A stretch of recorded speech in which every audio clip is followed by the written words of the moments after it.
Bienvenidos y bienvenidas a un nuevo episodio de Al Fresco. Ya no sé ni por qué número vamos, Javi, pero llevamos ya unos cuantos. 21º, Irene. 21º.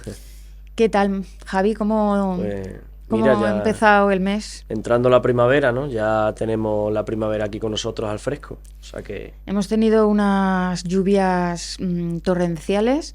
Bueno, torrenciales, unas lluvias que ha llovido, vamos, hemos batido récords casi históricos del mes de marzo. ¿tú qué opinas, Irene? Perdona que te corte, cuando la gente dice que no hay cambio climático porque está lloviendo y porque llueve mucho.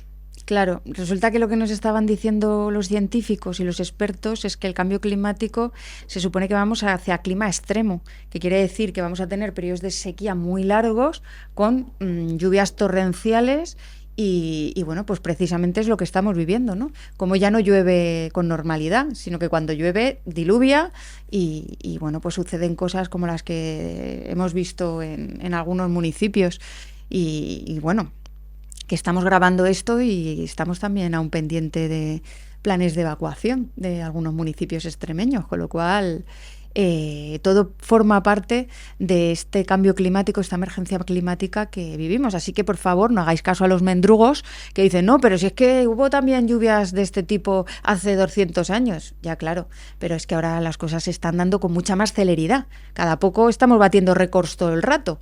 Mi abuela no sé si batió tantos récords climáticos, pero vamos, nosotros ya hemos batido unos cuantos en los últimos años. Sí, no lo mismo que sea debido al sistema como que debido a Claro, a un la calentamiento Tierra, ¿no? Y al final a las condiciones meteorológicas puras y duras, ¿no? Pues nada, adaptarnos a este calentamiento climático y a intentar mitigarlo lo máximo posible, porque si no, vaya planeta les vamos a dejar a las futuras generaciones. Pues sí. Un planeta bastante incierto en el que vivir.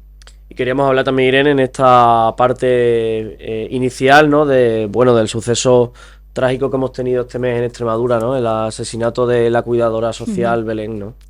La verdad que el asesinato de Belén nos ha dejado a todos consternados y ha abierto un melón enorme. Y es el modelo, ¿no?, de los servicios sociales, del sistema de protección y reforma de los menores que tenemos, ya no solo en Extremadura, en todo el país, porque se basa en lo mismo, que es en la precariedad de las trabajadoras porque son mayoría mujeres, en la falta de recursos humanos y que hace que también haya fallas en la seguridad y un modelo que obviamente tiene que dar una transformación integral. Yo creo que es ahora un momento clave. Ha sido dramático que tenga que suceder esto, pero que ahora mismo hay mucha organización por parte de las trabajadoras del sector de los servicios sociales y creo que tienen que exigir cambios evidentes y cambios radicales, porque bueno, pues hemos visto que había muchas irregularidades, ¿no?, en el caso. Javi. Sí, aquí yo creo que, Irene, si me permite, igual hay como tres caminos, ¿no? Uno es seguir como estamos, que esto pueda volver a ocurrir, ¿no? Hay un camino que es ir a peor, y el camino de ir a peor sería el racismo, inventarse bulos como ya ha hecho gente de extrema derecha, diciendo que eran inmigrantes, que eran personas extranjeras, decir que hay que reprimir más, que la solución es poner más policías, ¿no?, vigilando, y hay un tercer camino que es el de luchar por conseguir unas mejoras laborales de esas trabajadoras, de que haya más recursos también para la reinserción de esos menores, ¿no? O sea que hay que elegir entre tres caminos. Pues me vas a permitir que me centre en el segundo, en el de... el de la extrema derecha. El de la extrema derecha, que aprovechó el dramático suceso, el dramático asesinato, para ya cargar las tintas con bulos racistas de que eran personas menores migrantes. Pues no eran personas migrantes, no eran chavales y chavales migrantes, eran chavales extremeños que han crecido en Extremadura, que son con padres y madres extremeñas, algunos conocidos además, y con discursos muy cercanos a los de la extrema derecha, en tanto inmigración, feminismo, o sea que a veces hay que ver la realidad, ¿no?, desmontar los prejuicios y ver la realidad que nos afecta. No voy a hablar más del padre de uno de los padres. De uno de los padres, que se ha quedado retratado él solo. Cada vez que abre la boca se queda retratado porque la culpa la tiene todo el mundo menos él. Y bueno, creo que no hay que darle más bola porque yo creo que es lo que quiere, hacer platos de televisión y primero que ha sido él el primero en vulnerar el derecho al anonimato de un menor que es su hijo, ¿no? Por muy grave lo que haya sido, que haya hecho, pero fue el primero en salir él dando un reportaje a todo color y vulnerando ese derecho, ¿no? que tenía. Pero creo que en este momento no podemos caer en el debate de hay que cambiar la ley del menor para hacerla que los menores ya de 12 años puedan tener causas penales. Bueno, es que tenemos ejemplos, ¿no? Yo creo que el ejemplo más evidente es que en Estados Unidos tienen unas leyes súper estrictas y súper duras, también con los menores, y eso no quita para que chicos y chicas de 13, 14, 15 años cojan un rifle y se vayan a su colegio a hacer una masacre, que lo tienen muy cotidianamente, ¿no? Con lo cual, creo que el punitivismo no es el camino. Lo que tenemos que hacer es prevenir que esas situaciones vuelvan a suceder. Y yo creo que hay que escuchar a las trabajadoras del sector que nos están diciendo que necesitan salidas pues comunitarias, de prevención, de más recursos, estar mejor valoradas. Por supuesto, tener mayores medidas de seguridad, que eso no implica... Que no se les pague como auxiliar cuando de verdad están haciendo un trabajo que no llegan ni al salario mínimo interprofesional, muchas Exacto. de ellas, por favor. Es que todo esto viene también por la privatización, que luego hablaremos de ello con nuestro invitado, pero la privatización de estos servicios a empresas que priman la rentabilidad económica a un servicio de calidad y con seguridad. Y es más que evidente, ¿no? Entonces, yo creo que hay mucho que escarbar, mucho que investigar y mucho que cambiar. Y yo espero que se tomen cartas en el asunto y que, bueno, pues como decía la familia de Belén, ¿no? Con una serenidad que es admirable, ¿no? Decía que esto sirva para cambiar las cosas, transformar y avanzar. Pues sí, al final se demuestra que la precariedad, la privatización, pues mata, ¿no? Como en este caso, ¿no?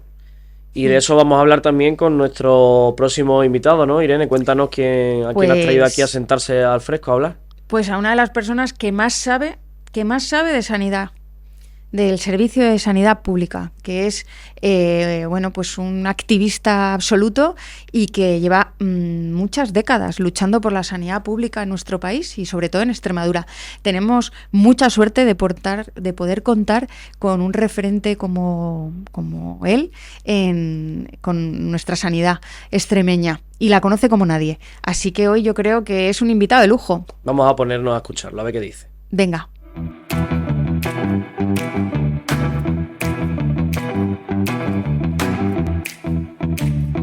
Bueno, pues hoy tenemos la suerte de poder sentarnos al fresco con un activista por la sanidad pública que yo creo que es uno de los referentes que mejor conocen el sistema de salud público, tanto extremeño como español. Remigio Cordero, 40 años como médico internista, ha sido profesor en la Universidad de Extremadura de Medicina.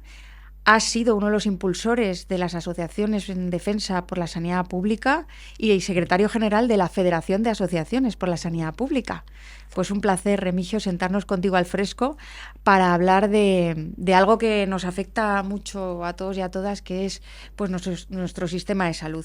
Sí, encantado de estar aquí con vosotros. Yo quería preguntarte, ¿cuándo empezaste a darte cuenta de que era necesario organizarse para defender la sanidad pública?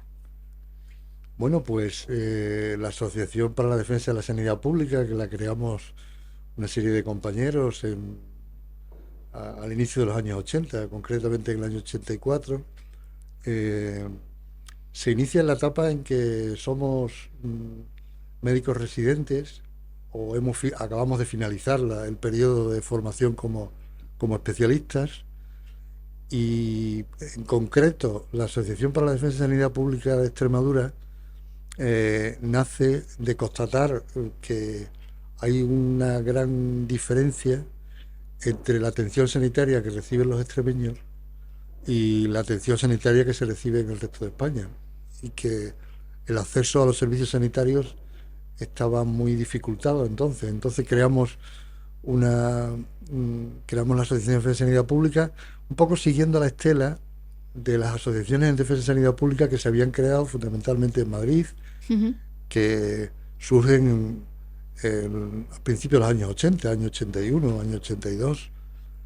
Y bueno, en aquellos primeros años lo que fomentábamos era el debate sobre cuál debía ser el sistema sanitario. Había muchas expectativas entonces, en los años 80, sobre que iba a llegar un momento en que se iban a producir las transferencias sanitarias. Claro. Y entonces, en los primeros años, el debate se centra en qué es lo que nosotros creemos, en un proyecto más o menos utópico en aquel momento, defendiendo que el acceso a la sanidad en Extremadura no tenía por qué ser distinto al de otras comunidades autónomas, ¿no? En un proyecto utópico coincidimos la Asociación Defensa de Sanidad Pública de Badajoz, surge, ya digo, por un grupo de médicos y enfermeros que también participan en que habíamos finalizado la residencia, año 84 en la fundación. Había una asociación en Cáceres, que era la Asociación de Estudios Sanitarios de Cáceres, anterior a la Asociación de Defensa de Sanidad Pública de Badajoz, y con ellos empezamos a organizar las jornadas de debate sobre sanidad pública, que las primeras las organizamos en Arandilla de la Vera, y luego se continuó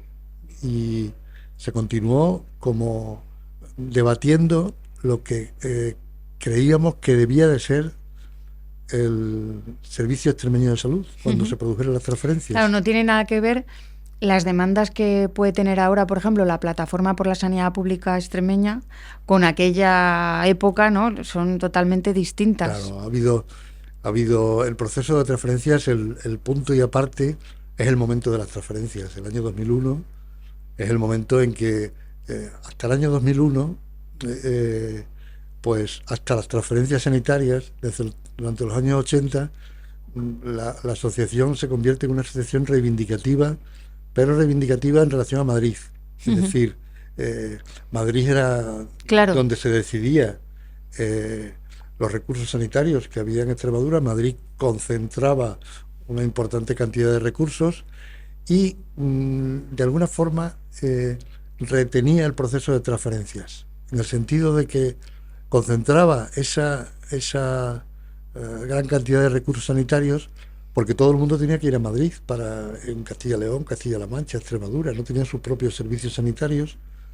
Eso es un avance increíble. Importantísimo. Cuando escucho yo a la gente de Vox decir que quieren que el sistema de salud vuelva a ser centralizado, digo, madre mía. Decirlo desde Extremadura, nosotros reivindicamos, insistimos mucho desde los años 80. Yo fui secretario de la Federación en Defensa de Sanidad Pública a nivel estatal entre el 94 y el 98. Una de las reivindicaciones fundamentales era que se acelerara el proceso de transferencias, ¿no? En el 89 organizamos en Cáceres las jornadas estatales de debate de sanidad pública y lo subtitulamos Desigualdades Sanitarias, porque para nosotros desde Extremadura lo fundamental era la desigualdad que había en recursos hospitalarios, de atención primaria, la desigualdad que había entre profesionales en formación. Por ejemplo, en ese dato, Extremadura era la última comunidad autónoma en médicos en formación especializada, el número de residentes, la última con mucha diferencia. Jolín. Navarra, que era una referencia, sí, estaba en cabeza el número en función a su población, ¿no?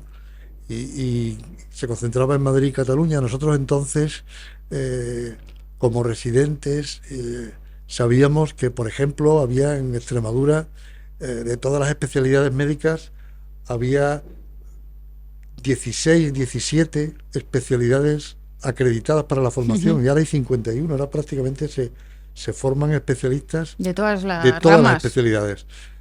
Se ha conseguido ser autónomo en cuanto a formación. Ha habido servicios que se han abierto ya con profesionales formados íntegramente en Extremadura, como por ejemplo... Bueno, y la Facultad de Medicina es una facultad también de referencia, ¿no? La de Badajoz. Sí, la Facultad de Medicina que se abre en el año 73. Fuimos muchos los que... Yo empecé la carrera en el año 72 y hice la carrera universitaria en Cádiz, porque no había Facultad de Medicina en Badajoz. Entonces, supone un avance importante a la Facultad de Medicina de Badajoz. Y de hecho, las primeras promociones de médicos que hacen la especialidad son fundamentalmente procedentes de la Facultad de Medicina de Badajoz. Y gran parte de los profesionales que se retienen son de nuestra Facultad de Medicina, que es la de Extremadura, ¿no?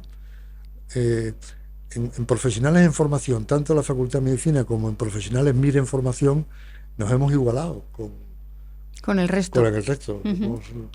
Y eso es clave. La formación de profesionales, la formación de recursos humanos es clave en cuanto a superar esas desigualdades, que ya digo, hasta las transferencias serán brutales, porque la inversión en distintos comunidades autónomas no se hacía en función de las necesidades de cada comunidad, sino que se hacía en función de la capacidad reivindicativa. Entonces, eso nos colocaba en una posición, la demografía extremeña hace que sea difícil conseguir reivindicaciones multitudinarias, la propia estructura económica también lo hace difícil, y entonces, al haber poca capacidad reivindicativa, pues había una disminución de recursos hospitalarios en atención primaria. Y además te he escuchado, creo, alguna vez, a ver si estoy en lo cierto o me lo he inventado, porque puede ser que a veces se escuche campanas y no sepa dónde, que existe una cosa que es como la atención autopercibida, en el sentido de que, por ejemplo, si en una comunidad autónoma saben que una colonoscopia se hace con anestesia general, pues se tiene que hacer con anestesia general. Pero, amigo, si en Extremadura resulta que nunca han puesto anestesia general para una colonoscopia, pues aquí no nos ponían anestesia general. Porque como la atención autopercibida era que eso se hacía con una anestesia local o sin anestesia, ¿no? Algo así era. Sí, ¿no? Y cuando por ejemplo, se hace un debate, porque claro, cuando se producen las transferencias, ya la cuantía económica que se destina para sanidad a cada comunidad autónoma depende de su población fundamentalmente, aunque hay otros factores correctores, ¿no? Claro. Entonces, desde las comunidades mejor dotadas, se habla de que no se puede utilizar ese criterio porque hay una autopercepción de la sanidad, de la necesidad de sanidad, fundamentalmente. No, yo necesito más porque aquí a la gente le gusta que le pongan anestesia general cuando le hacen la colonoscopia. Claro. Hombre, entonces, a todos, ¿no? Claro, o sea, es que eso no debe formar parte de un criterio para distribución de recursos. Claro. Los recursos se tienen que distribuir en función de las necesidades. Tenemos una comunidad autónoma con mucha dispersión geográfica y que requiere, pues eso, los 100 y algo más puntos de atención continuada, que requiere... Yo te lo he escuchado muchas veces decir, y creo que es súper visual, que no es lo mismo atender a 1 millón de personas entre las dos provincias más grandes del país, como son Cáceres y Badajoz, que a 1 millón de personas en una ciudad. Claro. Es de cajón de... Cuando participé por invitación y a propuesta de Podemos en la Comisión de Expertos de Financiación Autonómica, uno de los argumentos que se incorporó al documento que sacó la Comisión de Expertos, en la que coincidí con la actual ministra de Economía y Hacienda. Con la consejera. Con la actual consejera. Aún es consejera. Bueno, es consejera. No dudamos que quiera ser ministra, pero... Coincidí con ella ahí y se incorporó ese argumento como que ejemplifica muy bien lo que es que para 1 millón de habitantes, nosotros cada día, en Extremadura, para tener un acceso en 30 minutos a un dispositivo adecuado, que hay zonas de Extremadura que todavía no lo tienen, ¿no? Pues se necesitan ahora mismo que cada día haya más de 100 puntos de atención continuada y 13 hospitales abiertos con urgencias. Ese mismo 1 millón de habitantes en Madrid se atienden por 3 servicios de urgencias y por un hospital de referencia. Claro, es que la dispersión es clave. Es clave y encarece más que el peso que se le da, o que es de un 1,8%, el peso que se le ha dado en el sistema de financiación, lo encarece mucho más. Para evidenciar ese mayor encarecimiento de la atención, yo comparaba la atención sanitaria en áreas de Extremadura con baja densidad de población, como es el área de Don Benito Villanueva, con el coste en áreas de alta densidad de población, el coste por habitante. Y era muy superior, es muy superior cubrir por habitante en el área de Don Benito y Villanueva para una atención de igual calidad que para los 150.000 habitantes del área de Don Benito y Villanueva, que en el área de Badajoz, donde la mayoría están concentrados. Por ejemplo, se pueden concentrar en un solo punto de atención continuada Badajoz el ciudad. Área de Cáceres, de salud de Cáceres, que va desde Valencia Alcántara a Alía. Fíjate, en el año eso son 3 horas de coche Alía, de una punta a otra, dicho, José Manuel Fernández Segura, que fue fundador de la Asociación de Estudios Sanitarios en Cáceres, uno de los fundadores, en la primera jornada de Jarandilla puso como ejemplo Alía. No me extraña. Puso como ejemplo Alía, el pueblo más alejado de un servicio hospitalario. Y ahí me he puesto yo de parto. Lo que 2 veces.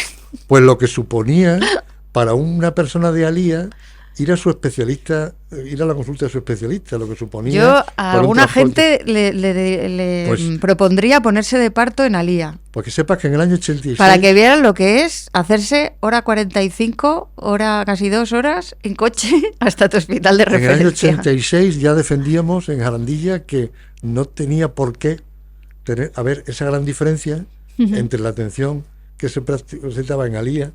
Ahora está muy... la reivindicación de la plataforma de Sierra de San Pedro.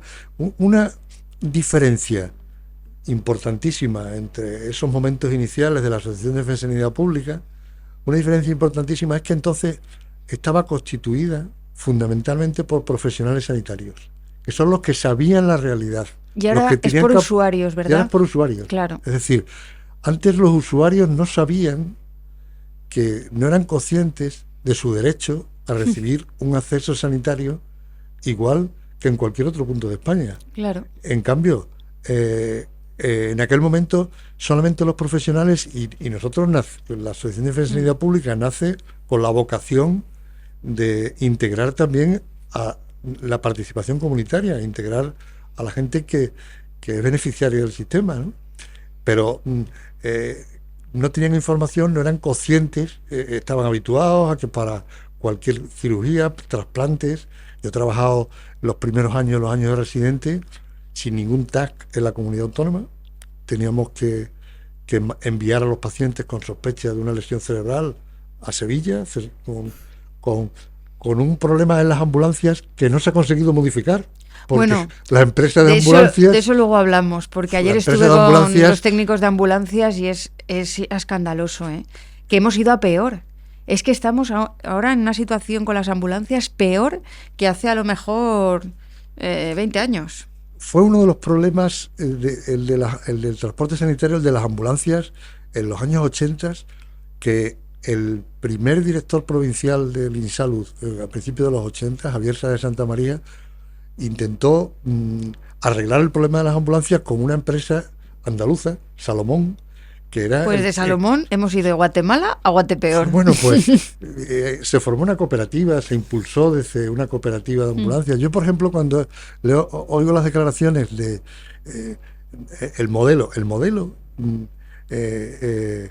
aunque parezca inalcanzable, aunque parezca utópico, hablar ahora de internalización no y se diga nada. Solamente como lema, es posible. Es que es sentido común. Hay que tener, aunque no sea posible de inmediato, hay que desarrollar un proyecto que diga que, porque ha sido un ejemplo claro cómo una empresa mayor de transporte que tiene intereses en otras comunidades autónomas ha bloqueado el convenio que había hecho con los trabajadores para evitar que ese convenio sirva de modelo a los convenios que tienen con otras comunidades autónomas. Entonces, desde el momento en que una empresa privada entra un fondo de inversión que atiende Castilla-La Mancha, Asturias, Castilla-León, desde ese momento ya se sabe que no va a permitir que los acuerdos que se habían llegado con los trabajadores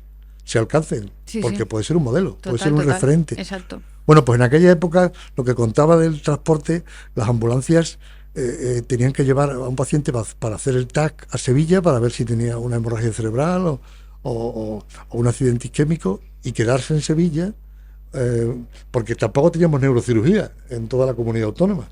Ahora no solamente tenemos neurocirugía en Badajoz, sino que además todos los integrantes de plantilla de neurocirugía en Cáceres son médicos que se han formado como residentes en Badajoz. O sea que la trascendencia que tiene la formación de profesionales a medio largo plazo es importantísima. Te debemos en eso muchísimo, Remigio, la verdad. Te iba a preguntar, ¿cuáles crees tú que son los cuellos de botella, los grandes problemas que afronta la sanidad extremeña a día de hoy? Bueno, pues a nivel hospitalario tenemos una red hospitalaria suficiente que partió con unos déficits importantísimos, pero cuando llega el momento de las transferencias se toma una decisión importante, que es que la lengüeta de hospital privado, de sanidad privada, que era el Hospital de Zafra, que lo construye la empresa Pascual, que se decide en el momento que llegan las transferencias y llega una disponibilidad económica importante, al distribuirse los fondos económicos en función de población, se compra el Hospital de Zafra, la consejería compra el Hospital de Zafra, se abre el Hospital de Talarrubias y el Hospital de Tierra de Barros. Hospitales que económicamente no eran interesantes porque atienden a una población muy pequeña, pero que se apuesta por esa inversión. Y en la atención primaria tenemos una red importante también de atención primaria, pero la coordinación entre la atención primaria y la especializada, ahí hay las consultas especializadas, hay un problema que provoca las listas de espera, y luego hay un problema de origen, que es el problema que llevamos desde el principio de la reforma sanitaria, desde antes de la Ley General de Sanidad, que es la falta de delimitación entre lo público y lo privado. Es decir, esto es un poco complicado de explicar, pero cuando se vive desde dentro, ahora mismo si aumenta la inversión pública en sanidad y se consigue que haya una sanidad pública que resuelva todos los problemas de salud para la población en un tiempo razonable, pues se debilita la sanidad privada,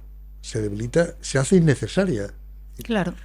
Yo comentaba una entrevista que me hacía inmediatamente después de las transferencias de 2004-2005, me hacía una entrevista a Fernando León, entonces en Extremadura, sobre si era posible acabar con las listas de espera, y yo el titular que luego aparecía en el periódico al día siguiente era: sí se puede acabar con las listas de espera. Esto era el año 2005. Qué premonitorio. Sí, era porque se puede. Es decir, o sea, que no son inherentes al sistema. No. Se puede atajar las listas de espera. Y sin tener que acudir a la privatización. El último caso ha sido el de las mutualidades, ¿no? O sea, el sistema sanitario tiene capacidad para absorber a los mutualistas de Muface. Totalmente. Que quede claro. Además es un sistema, el sistema público, que tiene atención primaria desarrollada, vive de los médicos de atención primaria en todos los núcleos de menos de 20.000 habitantes por unas cantidades pequeñas. El 112 lo paga también la sanidad pública íntegramente, aunque los mutualistas de Muface han recibido una carta diciéndole que llamen a otros teléfonos distintos al 112 en noviembre, cuando parecía que no iban a tener el número no iban a llegar a acuerdos. Entonces, el introducir el sistema privado dentro del sistema público, sin que esté claramente delimitado, tiene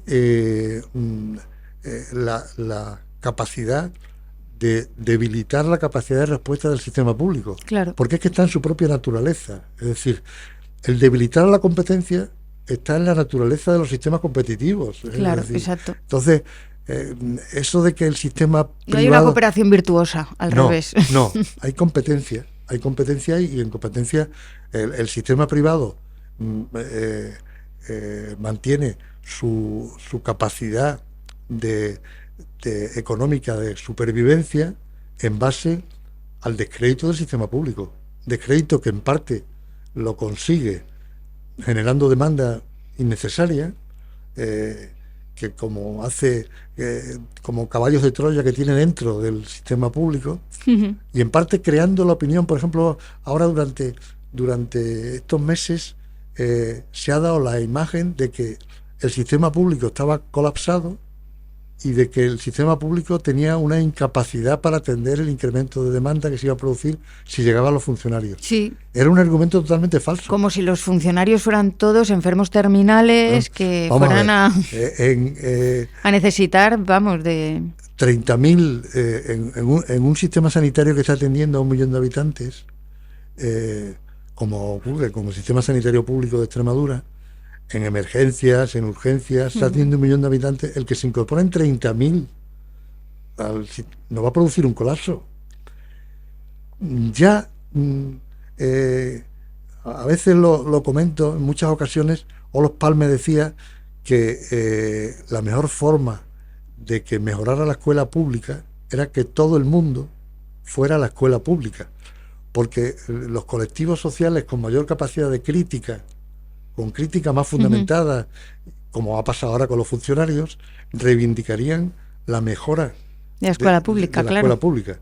Si en los colectivos de funcionarios se incorporaran a la sanidad pública, su capacidad reivindicativa mejoraría el sistema. O sea que la falta de limitación público-privado, el que se haya conseguido. Además, también te digo una cosa, solamente por sentido común, o sea, a mí me parece que es absolutamente ilógico que los funcionarios públicos vayan a un servicio privado pagado con fondos públicos. Contradicción. Es una contradicción absoluta. Es una contradicción. Y además, cuando estamos hablando de lo importante que es la atención primaria, resulta que Muface no tiene atención primaria. No. Entonces, ¿qué estamos? ¿Qué estamos financiando con el dinero público? Otro modelo absolutamente distinto al que se está planteando desde la sanidad pública. Ha habido una gran contradicción. Además, los sindicatos de funcionarios, por no perder su cuota de representación, sindicatos denominados de clase, algunos sindicatos, no han mantenido una posición clara. Sí. Es decir, la posición no se puede defender desde posiciones de izquierda que haya un colectivo de personas que tenga un privilegio, que tenga el privilegio de tener necesariamente petición individual, que tenga tantas consultas de psicólogo. Eso no se puede defender. La concesión que ha hecho ahora en la Comunidad de Madrid, bueno, en la Comunidad de Madrid no, desde el Ministerio de Función Pública, el que va a ser el próximo candidato de a la Comunidad de Madrid, la concesión que hace a las aseguradoras del PSOE, la concesión que le hace a las aseguradoras privadas es con un claro objetivo electoralista, abandonando el criterio de equidad que tiene que presidir el sistema público, abandonándolo por completo. Es decir, porque el Ministerio de Sanidad sí que ha defendido la posibilidad de atenderlo, porque cuando se le ha preguntado al Ministerio de Sanidad, el Ministerio de Sanidad ha dicho no, nosotros podemos asumir perfectamente ese porcentaje de población sin ningún... Además van a estar mejor atendidos. De hecho, vas a un sistema donde va a haber atención primaria. Lo que pasa es que esos caballos de Troya que yo mencionaba antes tienen la posibilidad de las patologías graves, cuando se agravan, trasladarlas al sistema público. Eso te iba a decir, que cuando uno se paga un seguro privado, hemos tenido muchos casos de gente famosa que decía, yo tenía mi seguro privado y pensaba que con mi seguro privado iba a estar totalmente cubierta porque pagaba, no sé, 100 euros al mes, y cuando resulta que me han descubierto que tengo un cáncer, me han dicho, claro, pues lo siento, pero aquí eso no lo curamos. Ahora estamos pendientes de ver el convenio que se firma con la Seguridad Social por parte de las aseguradoras, y habrá un aspecto muy importante, que es el paso de aquellas personas que soliciten un seguro privado, cómo pasan al sistema público si tienen una patología grave. Una patología grave que en comunidades como Madrid, la sanidad privada sí tiene recursos para atenderlos, sí, sin que el paciente note la diferencia. Sí. Pero en comunidades como Extremadura, la sanidad privada tiene muy pocos recursos. ¿Qué va a pasar entonces? Que la persona a la que se le diagnostica un cáncer se le dice, mire, esto se lo podemos atender por la aseguradora, pero va a tener que hacerse una resonancia a Madrid cada tanto tiempo, va a tener que ir a la radioterapia, la va a tener que recibir en otro sitio.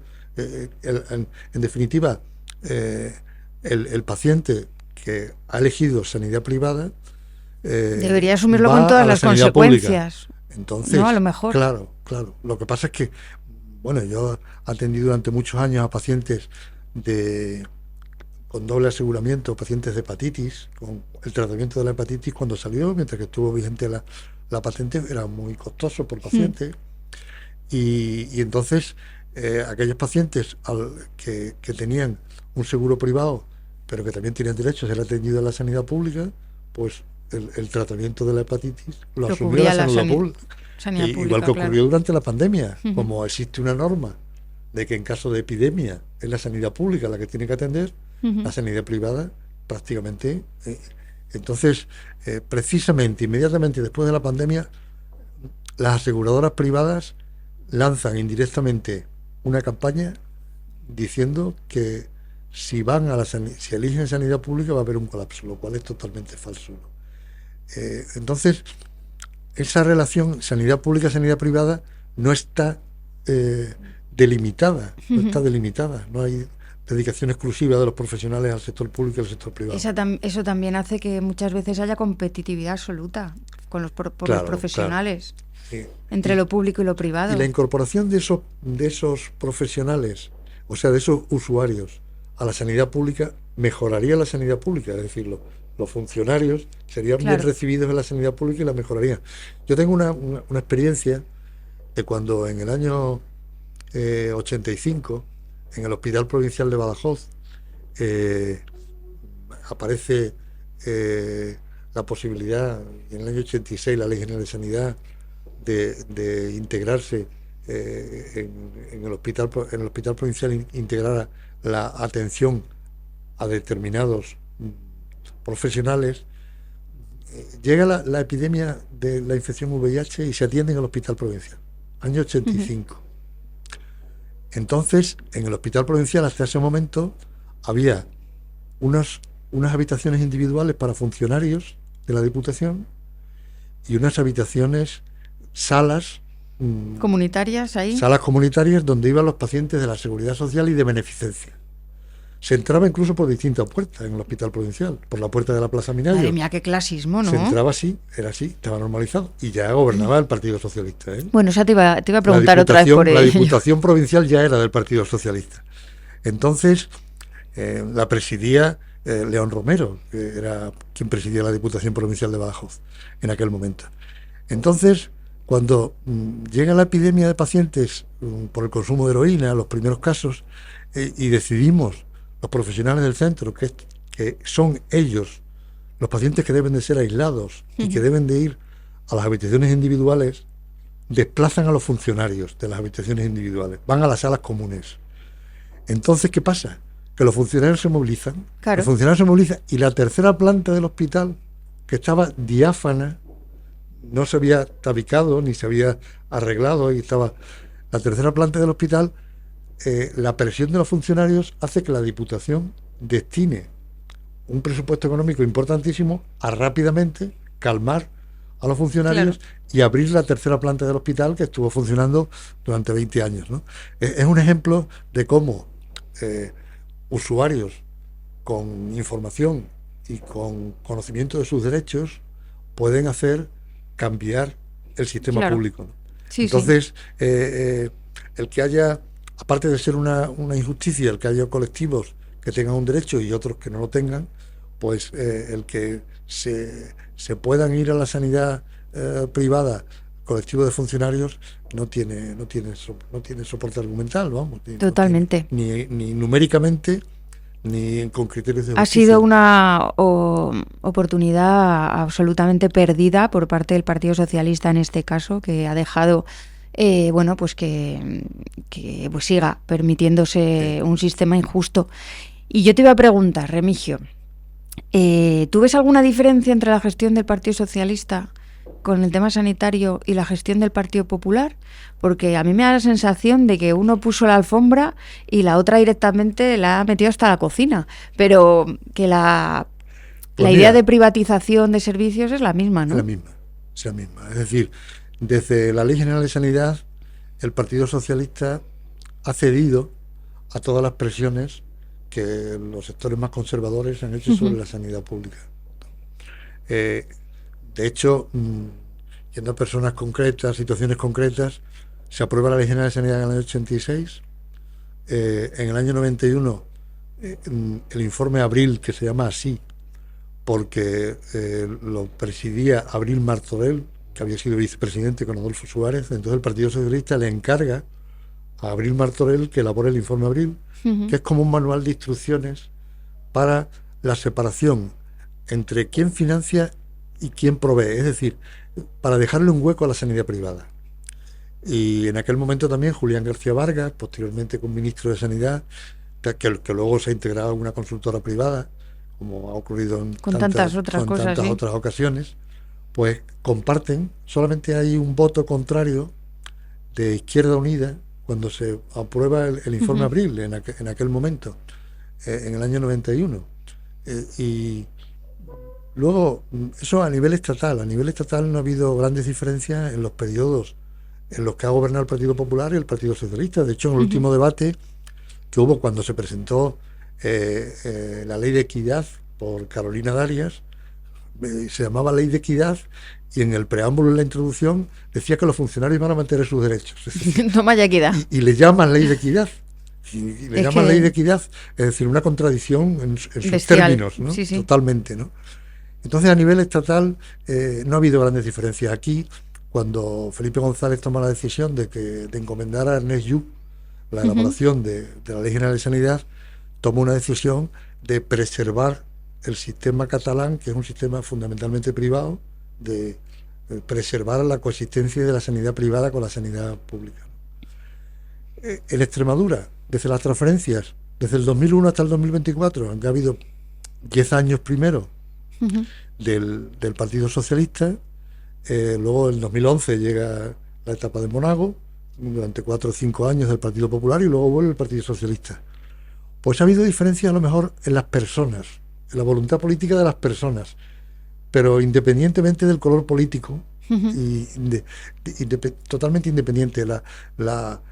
Si vemos en términos objetivos, en términos numéricos, el nivel de privatización de las etapas del Partido Socialista y las etapas del Partido Popular es exactamente igual. Es decir, la privatización de la hemodiálisis, por ejemplo, la privatización del transporte sanitario, la privatización con centros concertados de la lista de espera, no hay grandes diferencias entre una y otra. El Partido Popular cometió el error de cerrar puntos de atención continuada en la etapa de Monago, la etapa de Monago, que cometió ese error táctico de cerrar puntos de atención continuada, y el Partido Socialista se lo estuvo continuamente recordando durante. Ahora, cuando en los debates sobre el tema sanitario, bueno, pues el Partido Socialista ha dejado privatizado con una inversión de 70 millones de euros la hemodiálisis por 5 años. Exacto. Ha dejado unos conciertos para listas de espera de pruebas diagnósticas y para listas de espera de pruebas quirúrgicas durante 2 años. Entonces, cuando el Partido Socialista acusa al Partido Popular de privatización, hay que reírse. El Partido Popular tiene muy fácil, ¿no? Yo he tenido como Extremadura, las personas dedicadas a la gestión son procedentes en muchos casos de la Universidad de Extremadura. Bueno, yo he conocido a José María Vergeles como residente, y como alumno. Siendo yo, en la etapa que yo estaba en la Federación, precisamente de secretario, estaba José María Vergeles como residente, Sara García Espada. He conocido a todos los que actualmente tienen la capacidad de toma de decisiones, y realmente hay mayores aciertos o mayores errores, pero lo que son las líneas políticas generales son compartidas. De defender la sanidad pública, el equilibrio entre sanidad pública y sanidad privada, pues son iguales. Es decir, muy probablemente lo que ha hecho Óscar López de aumentar las pólizas y de no apostar decididamente porque los funcionarios tuvieran una atención igual al resto de la población, probablemente no se hubiera atrevido el Partido Popular a hacerlo. Es decir, probablemente porque es una medida de... ha habido un claro chantaje de la sanidad privada, y aparte han montado una campaña de descrédito de la sanidad pública, diciendo que se iba a colapsar, que estaba colapsada, que se iba a y colapsar. Como que es de peor calidad, que los funcionarios iban a tener que ir a un modelo con una peor calidad. Con una peor calidad. Que es todo lo contrario. Que es todo lo contrario. Es decir, ha conseguido calar. Si ese dinero iba invertido, la cantidad que correspondería, porque ¿qué criterio utiliza la sanidad privada para distribuir sus recursos? Pues el criterio de rentabilidad económica, rentabilidad electoral. Ese es el criterio de la sanidad privada. El criterio de la sanidad pública debe ser en función de necesidades de la población. Debe de invertirse. Entonces, el que se utilicen criterios de rentabilidad política y económica en lugar de otros criterios, pues es totalmente propio de mantener los privilegios y mantener la situación tal y como está, ¿no? Es decir, que la pregunta que me hacías, pues realmente ni a nivel estatal ni a nivel autonómico se aprecian diferencias en la práctica entre la política del Partido Popular. Hay un gran pacto entre los dos grandes partidos por mantener el statu quo, mantener la situación.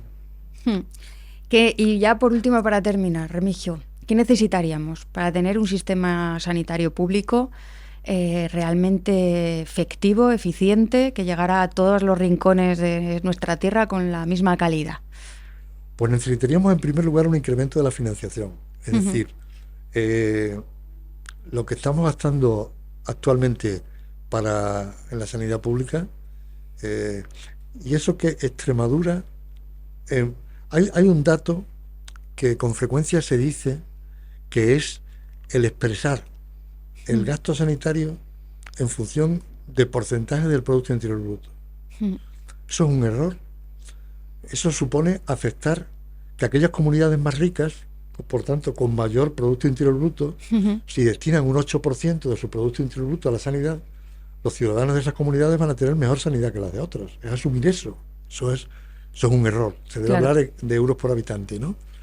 Pero por eso Extremadura es la comunidad autónoma que más gasto sanitario tiene en función de su PIB, pero porque el PIB es bajo, no porque el gasto sanitario sea alto. Claro. El gasto sanitario son 2.000 euros por habitante y año, y el gasto sanitario se tiene que incrementar.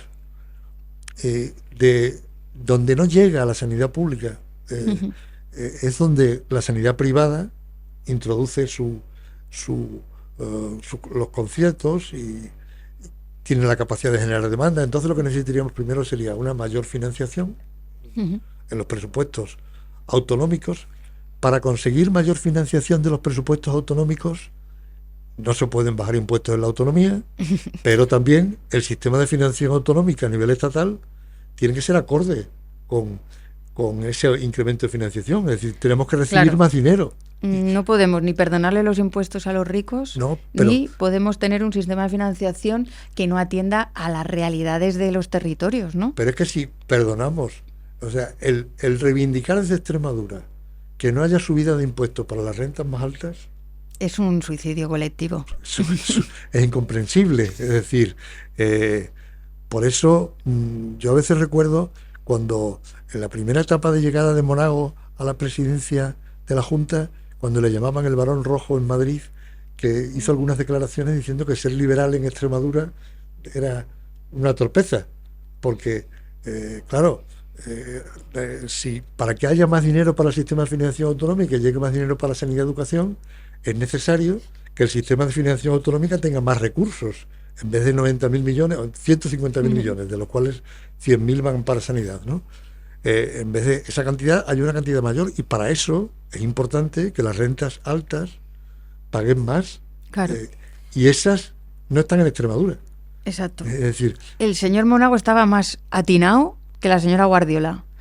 Bueno, la señora Guardiola se ha plegado a lo que... Al modelo ayusista. Al modelo ayusista, que es un modelo que perpetúa la situación que si avanza, si continúa avanzando, pues volverán a la estrategia de la sanidad privada de distribuir recursos no donde más se necesitan, sino allí donde tengan más rentabilidad, más negocio, allá. Más negocio, claro. Que es lo que está pasando con la Comunidad de Madrid. Si habláramos ya de la señora Ayuso, el novio de Quirón, hombre, y todo el modelo, Quirón y sus Quirón comisiones. En 2017, el delegado de Quirón que llega en 2017, cuando Fresenius compra a Quirón, las primeras declaraciones dice: le van a sorprender a ustedes, pero de donde queremos sacar más rentabilidad es de lo público, porque los conciertos con lo público, es lo más jugoso. Público, es lo que lo que mantiene ahora.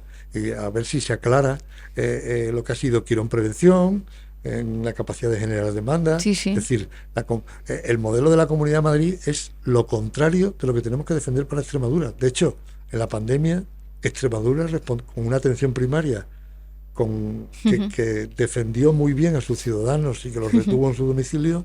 Extremadura respondió muchísimo mejor estructuralmente a la pandemia que la Comunidad de Madrid, por un modelo de sanidad mejor, por un modelo de residencias cubiertas sanitariamente. Y lo digo y porque no hubo también protocolos de la muerte donde a la gente que no tenía seguro privado no se le daba ayuda, allí todas las no se les lleva al hospital. Se pudo atender en los hospitales a todas las personas que lo necesitaran y que se beneficiaban, se pudo atender a todas. Sí, sí. Y yo estaba entonces trabajando en el Servicio de Medicina Interna como jefe de sección de Medicina Interna en el Hospital Perpetuo Socorro.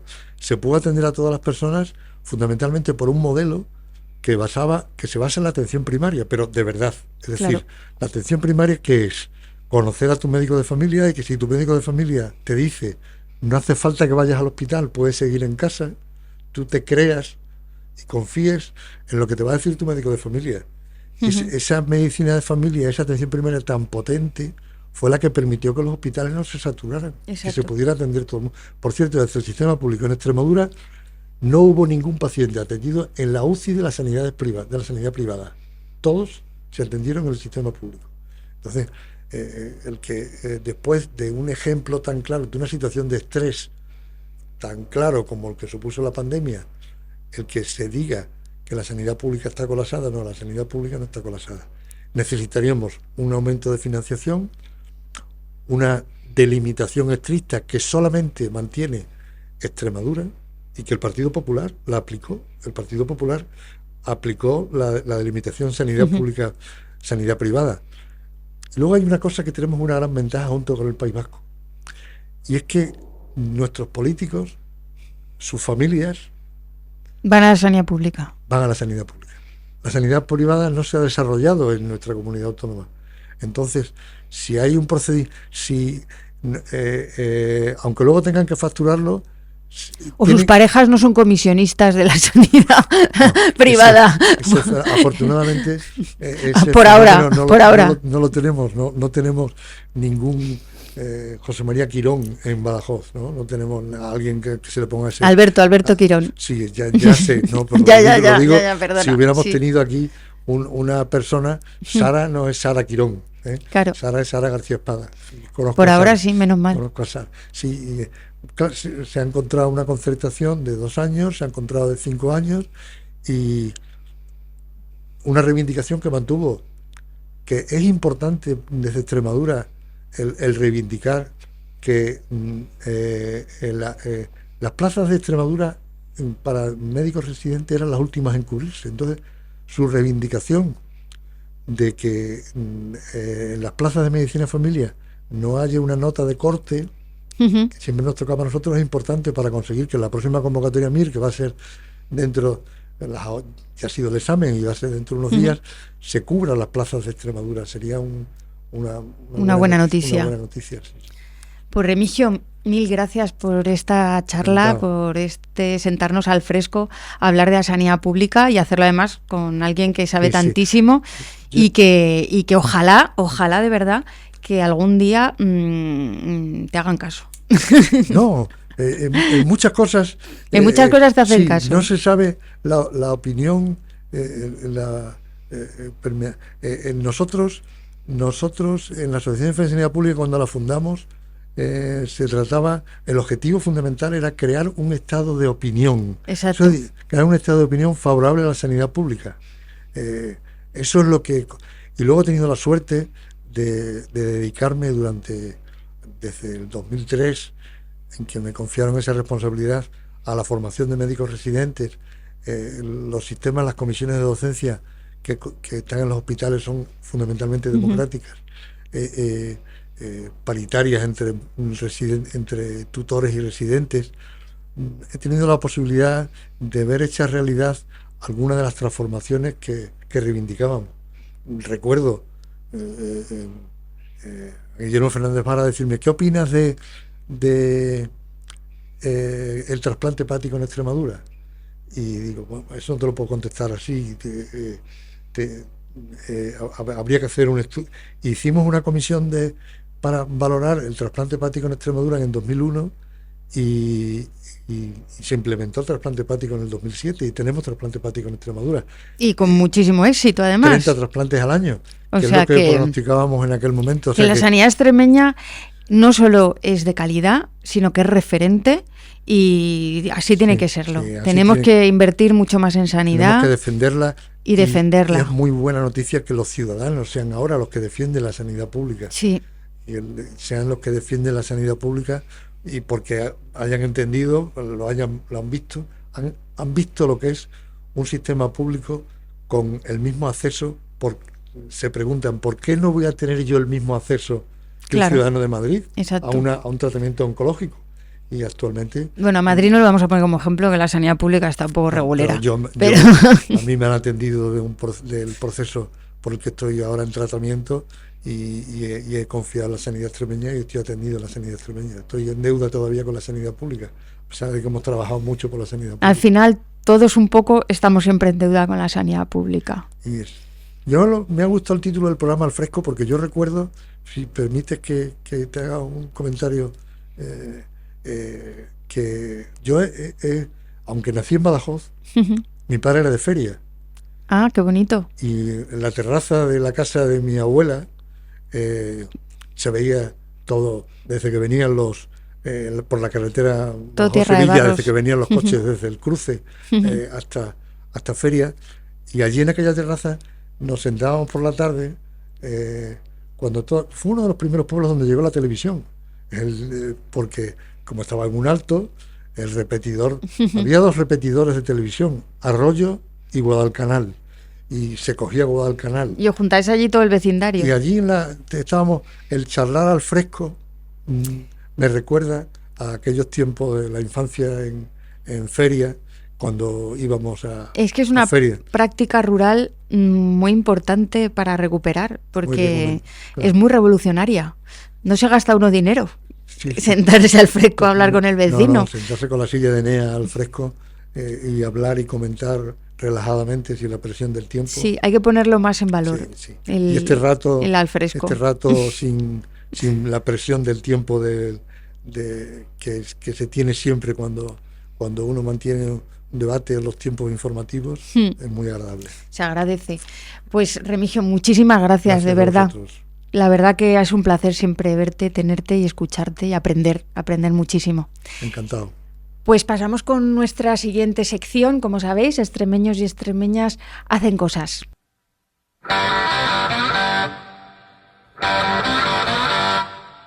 Saludos, compañeras y compañeros. Yo soy Pepa Ferreiro, periodista musical cacereña, y llevo ya una década habitando las tierras de Euskal Herria.